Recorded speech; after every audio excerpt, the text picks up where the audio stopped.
Alright, in this video we are going to be looking at variation of parameters.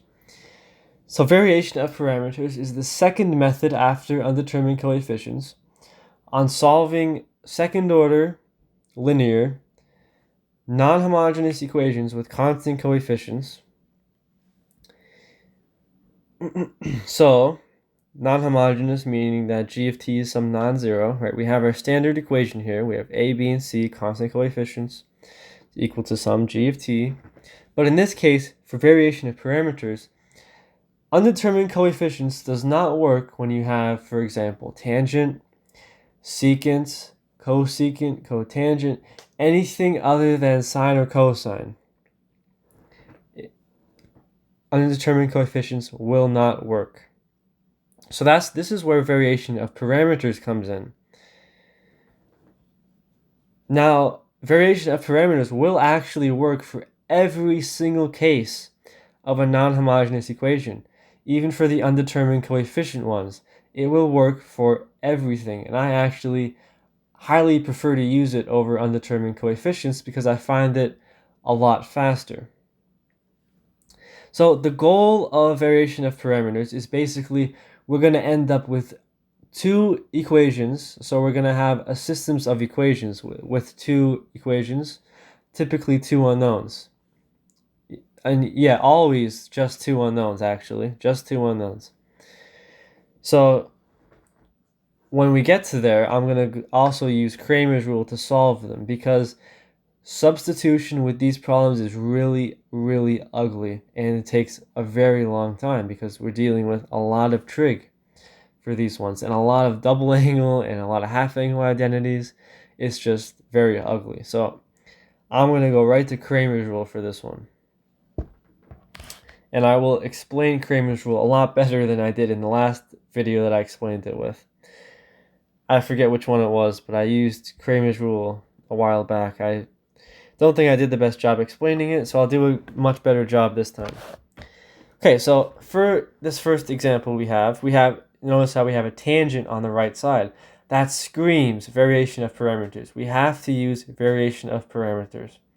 We don't know how to guess for a particular solution for undetermined coefficients with tangent. We have no clue how to do that. We can't do it. We have to do variation of parameters.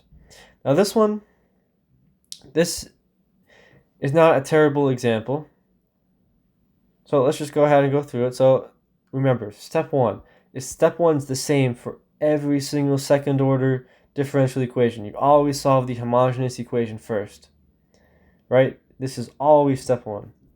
So we have y double prime plus 4y is equal to 8 tangent of t. Oh, it's homogeneous. Oh, geez. Equals 0, right? We're going to propose. I'll do it all out.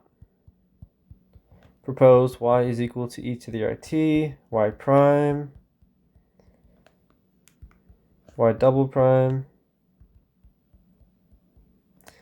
Substitute them in.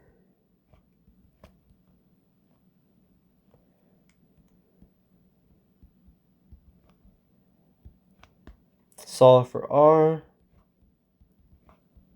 right? Because that's -4. Take the square root of -4. That would be an imaginary number. So, and then we write out for step 2. We're going to propose our general solution. So this is just like undetermined coefficients. This part's the same. Actually, this whole thing's not new. Just this is new. So our y sub h would be c1 e to the 0t times cosine of 2t plus c2 e to the 0t. Remember the shortcut for complex roots? If you don't, go back to that video.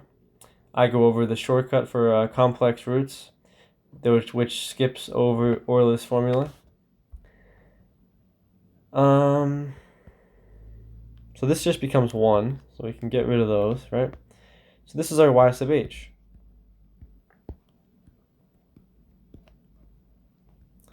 Now let's look at our y sub p. So we don't guess for anything for y sub p. this case, for variation of parameters, we're just going to replace the c's with u's.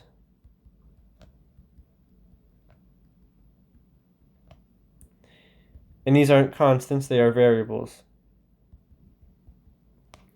These are no longer constants, they are variables. U is a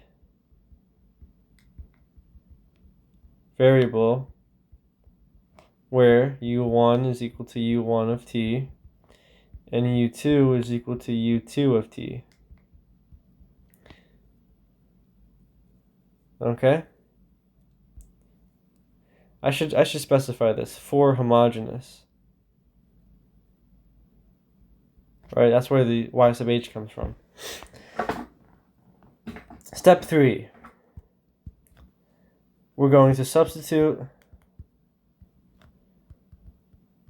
like normal. So we need y sub p prime, and then we're going to have a step 4. Collect primes and separate. And you'll see what I mean by that in a minute. So for y prime, we have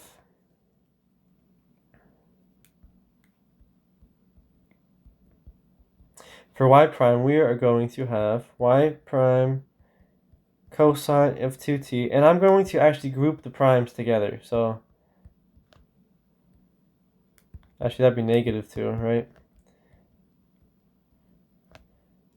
Plus 2u2 cosine plus u1 prime, and I'm grouping these together for a reason.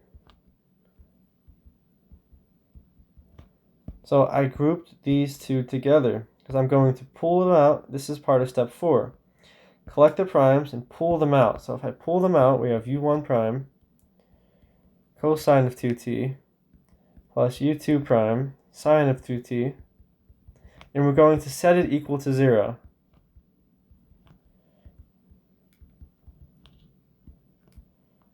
Yeah, set equal to 0. So this is our first equation in our system of equations. So now let's rewrite y prime. So now rewrite yp prime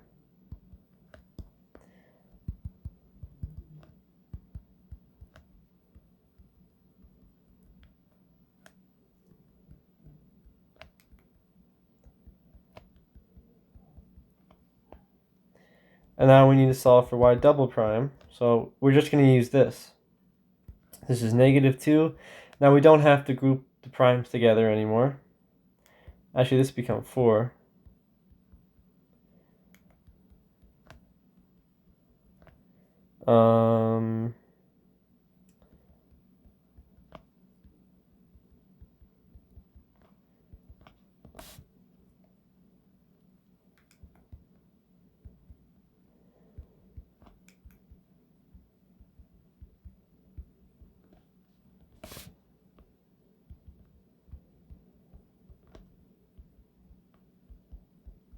Right?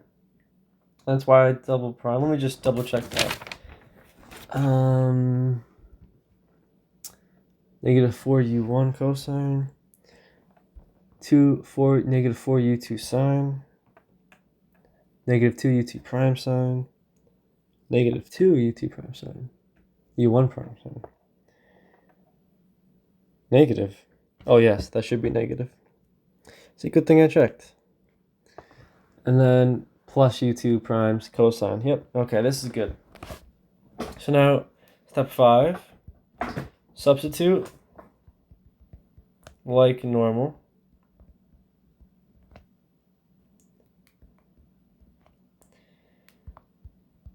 So, let me see. Here, let me take this here and pin it so I can see it.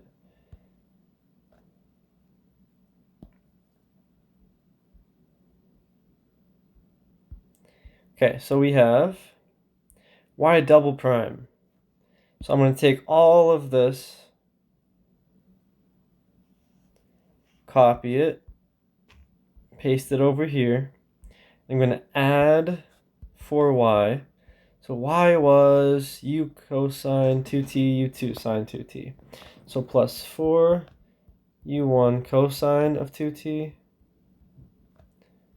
plus 4 u2 sine of 2t is equal to 8 tangent of t.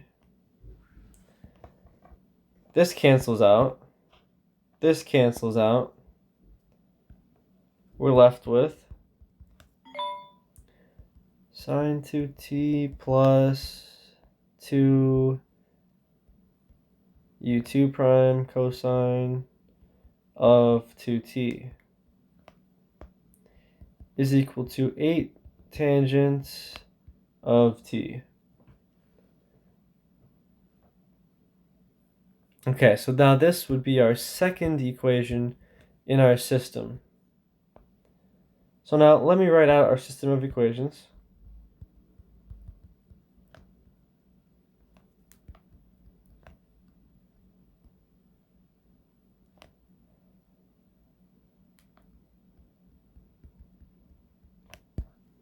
We have 1,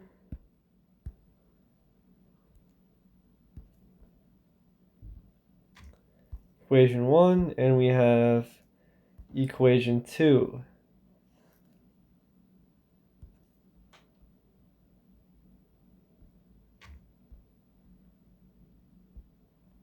Okay, so now, really quick, we're going to use Cramers rule, but let me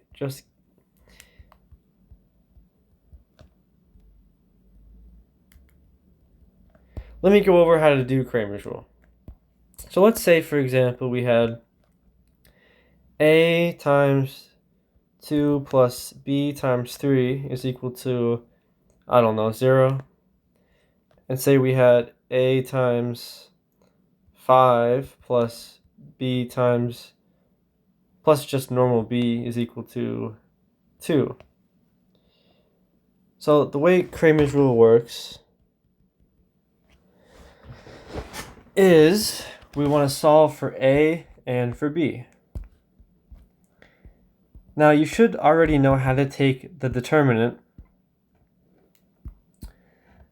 of from when we did the Vronsky, right? We took the Vronsky to determine if we had a fundamental set of solutions in the previous sections. We can actually still do that for this section when we get our y1 and y2. But anyways, for Cramer's rule, you're going to divide both of them by the same exact thing. You're going to divide them by the coefficients meaning these, of the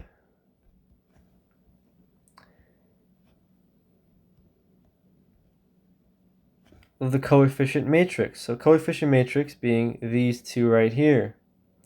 So you're just going to take this down, and we're just going to write 2, 5, 3, 1.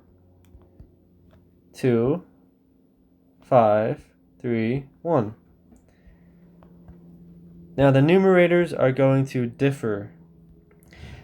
All we're going to do is we're going to rewrite the coefficient matrix again, but we're going to change something in both of them. So in this case, for the first one, we're going to replace, since we're solving for a, we're going to replace the first row with 0 and 2. And now, since we're solving for b, we're going to replace it with the second row, second column, with 0 and 2. And say we had a plus c, for example, then we would replace the third row, and the fourth row, fifth row, and so on and so forth. You get the idea. Anyway, so this is how we would do this. So now, and then you just take the determinants and solve, okay?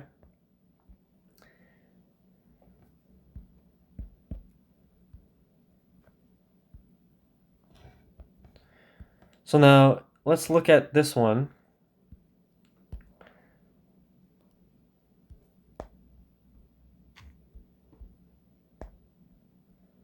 So let's see. So we have u1 prime is equal to the determinant of cosine of 2t sine of 2t, negative 2 sine of 2t, and 2 cosine of 2t.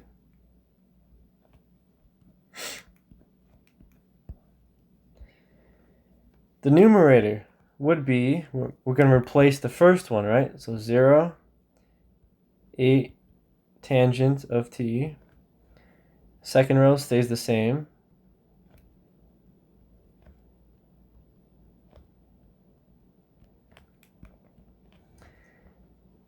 Let's solve for the denominator. So this would be, remember, for the determinant, we're going to go multiply those two together. So that's 2 cosine squared of 2t. Now we're going to multiply these two together and then multiply it by and then take the negative of it, right? So we're going to subtract the multiplication of those two. So that becomes positive 2 sine of 2t, sine squared. Sine squared plus cosine squared is just 1. So that's just over 2, right? So let's look at the numerator now. So now we're going to go this way. That's 0 plus, subtract these two by and multiply them. So that's minus 8 tangent of t sine of 2t. So then we're left with this, right? Let me just double check this. U1 prime, perfect. Yep, that's exactly what the book got. And they did not use Cramers rule. They used substitution, which is really ugly. So now let's do U2 prime. The numerator, the denominator is the same, but the numerator for this one would be, we're going to replace the second row. So this row stays the same. This would become 0 and 8 tangent of t. Okay, this would become 8 tangent of t cosine of 2t over 2.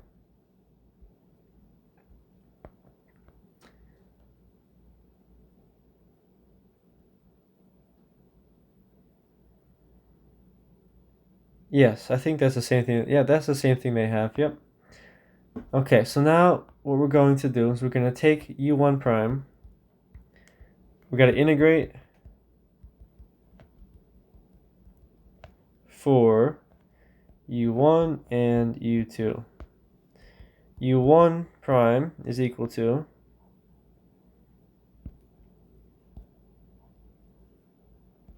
this. So if we integrate that, here, let me write this over here as well.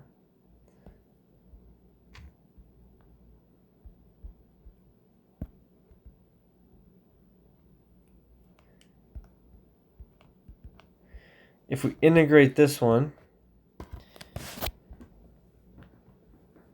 let me simplify this first. So this would become,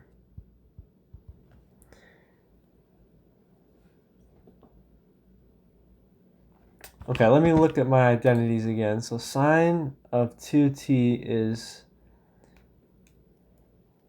this is the integral. This becomes tangent, well, which is sine over cosine, right? Times 2. So this 2 will cancel with that.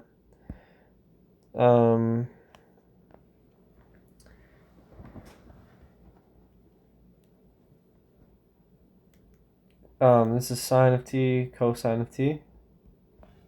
The cosine cancels. u1 is equal to the integral of negative 8 sine squared of t. Okay.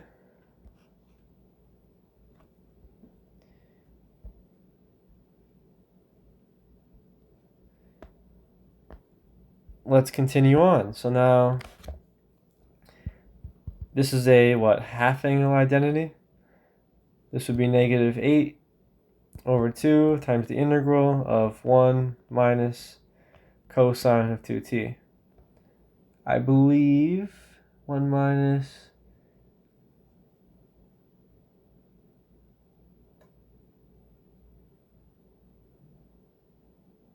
Actually, hold on.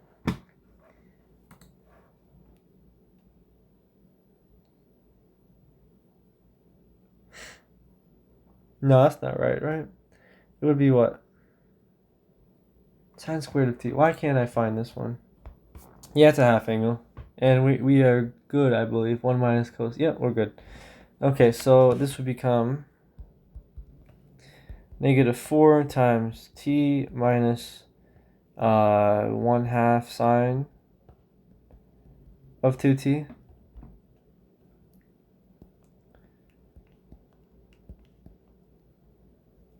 So then this would be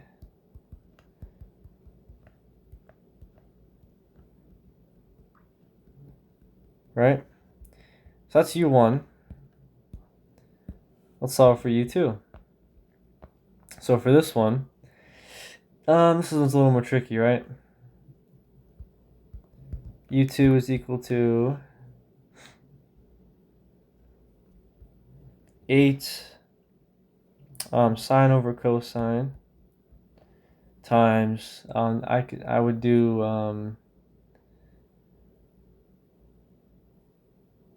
half angle, no, double angle. I would do 2 cosine squared of theta of t, yeah, minus 1.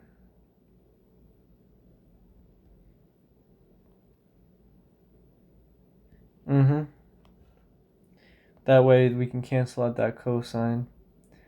However, there's multiple identities for this one, right? I don't want to deal with sine cubed. Yeah, so this is good. Okay, so then u2 would be 8 times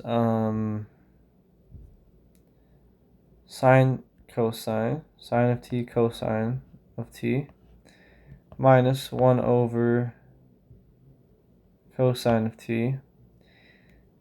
I guess that would be 8 over. Is this correct? Let me check.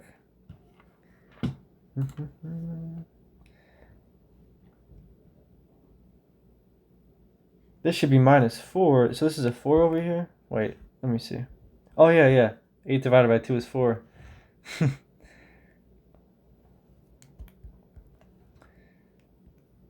This would be 8 because it's times 2, and this would be 4. Yep, okay, so this is u2. Now, if we go back up here, all the way back up here to our step 2 here, when we wrote our y of h and y of sub p.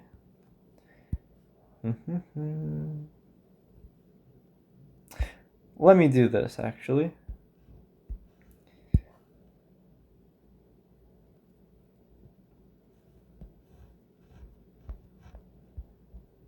So I'm going to write out our general solution, which is y sub h plus y sub p.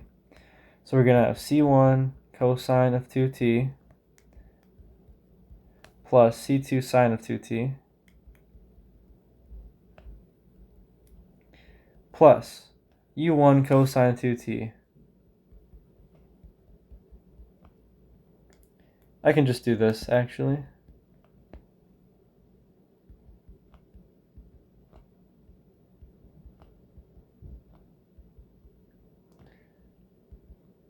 Plus u2, which was...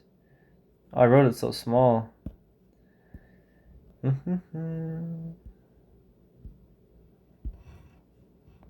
8 sine of t cosine t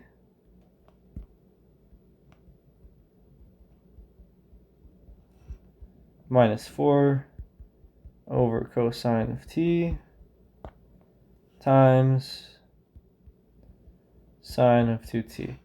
Now I'm sure there's ways you can simplify this, probably with another double angle formula for sine 2t and cosine 2t. Yeah, he definitely could. I'm just gonna leave it like this. Remember, you can simplify these if you really want to.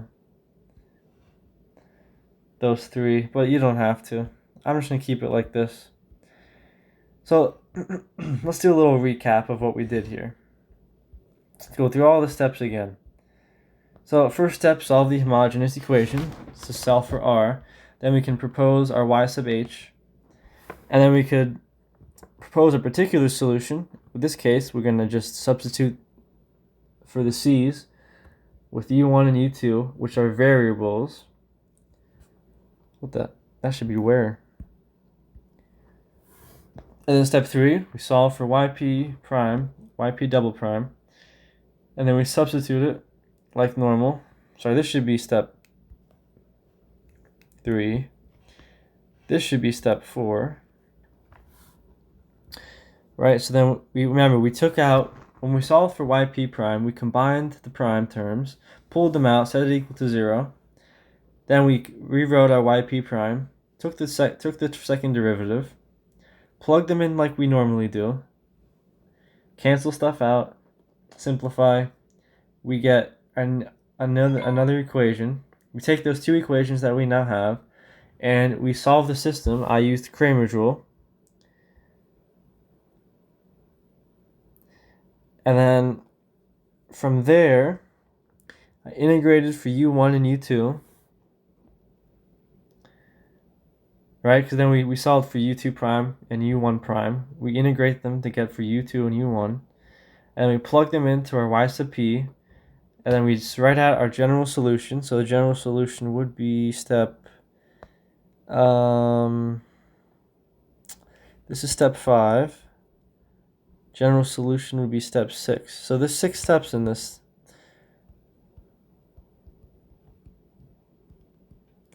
So I'll end this video here. This was just an overview. This was a pretty hard example, I would say, for variation of parameters. In the next video, I'm going to go through a whole bunch more problems.